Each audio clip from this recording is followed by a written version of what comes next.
हळद रुसली कुंकू हसलं मालिकेच्या पुढील भागामध्ये आपण पाहतोय जेव्हा पूजा घरी येते माहेरपणावरून आणि त्यानंतर संध्याकाळी जेवायला कृष्णाला म्हणत असते, तू ह्या घरामध्ये जमिनीवर जेवायला बसायचं, डायनिंग टेबलवर बसण्याचा तुझा हक्क नाही आहे, कारण तू सावत्र आहेस आणि त्यामुळे तुझा तो हक्क मी हिरावून घेतला आहे.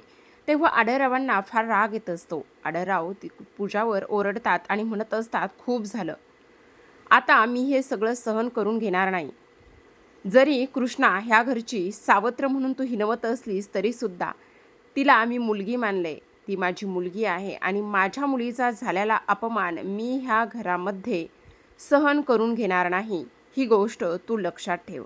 जेव्हा पूजा कृष्णाचा अपमान करते, तिला घालून पाडून बोलते, त्यावेळेला मात्र कृष्णाला रडायला येत असतं. पण आज आढळरावांनी बाजू घेतल्यामुळे पूजाचा हा कुचकापणा, हा कटकारस्थानी स्वभाव इथे आता कुठेतरी जाऊन नमता पडलेला असतो. दुसरीकडे संध्याकाळची वेळ असते आणि त्यावेळेला दुष्यंत म्हणत असतो, कृष्णा बाद झालं आता. लग्न करून एवढे दिवस झाले आहेत, पुढचा काही विचार करायचा आहे की नाही? म्हणजे त्याला म्हणायचं असतं की आता आपल्याला बाळ होऊ द्यायचं आहे. हीच गोष्ट आता बाळजाने ऐकलेली असते आणि बाळजाला हे सगळं दुष्यंत आणि कृष्णाचं बोलणं ऐकल्यानंतर फार आनंद होतो.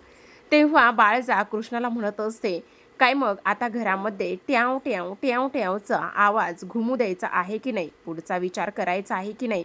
हे सगळं ऐकल्यानंतर आता कृष्णाला मात्र इथे लाजायला झालेलं असतं. तेव्हा तेच इथे बाळजाने टिपलेलं असतं. तर पाहत राहा हळद रुसली कुंकू हसलं.